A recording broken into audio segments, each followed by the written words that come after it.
নাম নুসরাত। আমি আমার বাবা মায়ের একমাত্র সন্তান।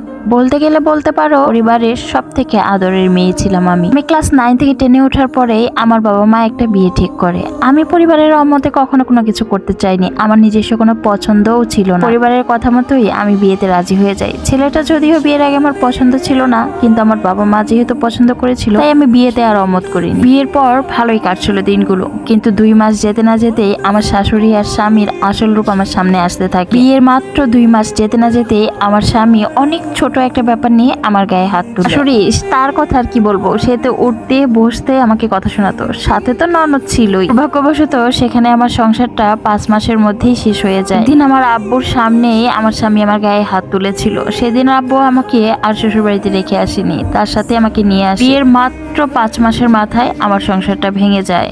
মাঝে মাঝে বসে বসে চিন্তা করি, যখনই জীবনের মানেটা বুঝতে শিখলাম তখনই আমার জীবনটা এলোমেলো হয়ে গেল। আমার প্রথম বিয়েটা এরকম হওয়ার পরে থেকে আমার আর কখনো বিয়ে করার ইচ্ছে ছিল না। ভেবেছিলাম নিজেকে লেখাপড়া করে প্রতিষ্ঠিত করব, নিজের মতো থাকবো। আর আমি যেহেতু আমার বাবা মায়ের একমাত্র সন্তান, আমি আমার বাবা মায়ের পাশে থাকবো, পাশে দাঁড়ানোর চেষ্টা করব, তাদের ছেলে হয়ে বেঁচে থাকবো সারাটা জীবন। আর 2-3 মাস পরে হঠাৎই আমার এক খালাতো বোনের বিয়েতে আমরা তার বাড়িতে যাই। আমার বাবা মাও ছিল আমার সাথে। আমার খালাতো বোনের বিয়েতে খালাতো বোনের ফ্রেন্ডরাও এসেছিল।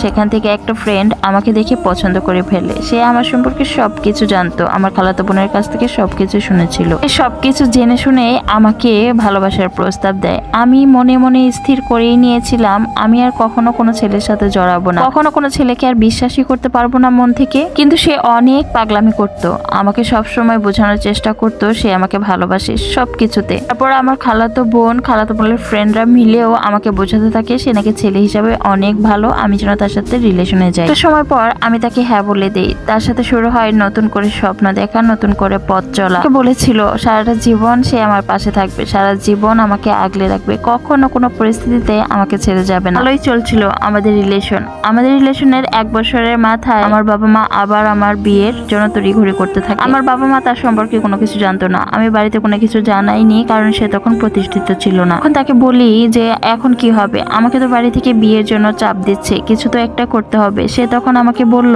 যে আমাকে একটু সময় দাও। মাত্র তাকে সময় দেওয়ার জন্যই আমি নতুন করে আবার কলেজে ভর্তি হলাম। তখন থেকেই শুরু হয় বাবা মার সাথে আমার দূরত্ব। বাবা মার ভালো মেয়ে, লক্ষ্মী মেয়ে থেকে শুরু হতে থাকি খারাপ মেয়ে। তারপর খরচটা পর্যন্ত দিত না, আমার সাথে কেউ কথা বলতো না, খুব খারাপ আচরণ করতো। আমি অসুস্থ হয়ে বিছানায় পড়ে থাকলে আমার মা এসে খবর পর্যন্ত নিত না। সে ইউরোপ কান্ট্রিতে ঢোকার জন্য প্রথমে লিবিয়া যায়। আর সে সময় আমার খালামণির ছেলের সাথে আমার বিয়ে ঠিক করে আমার বাবা মা, অনেকটা আমাকে না জানিয়ে। সেই বিয়েটাও আমি ভেঙে দেওয়ার কারণে আমার খালামণির সাথে আমার মায়ের সাথে সম্পর্কটাও খারাপ হয়ে যায়। আমি আমার বাবা মার চোখে আরো খারাপ হয়ে যায়। সে ইটালিতে প্রবেশ করে, খুব ভালো একটা জবও করে। তখন আমি তাকে বললাম যে এখন আমাদের বিয়ের প্রস্তাব পাঠানোর জন্য বাড়িতে। তখন আমাকে সে কি বললো জানেন? তখন আমাকে সে বলল তার মা নাকি রাজি হবে না, তার ফ্যামিলি কখনোই রাজি হবে না একটা ডিভোর্সি মেয়েকে তার ছেলে বিয়ে করবে। অথচ এই লোকটা আমাকে বলেছিল যে তার ফ্যামিলি যদি কখনো রাজি না হয় তাহলে সে আমাকে আলাদা বাসা ভাড়া করে রাখবে, তবুও কখনো আমাকে ছেড়ে যাবে না। মা নাকি তাকে কসম দিয়েছে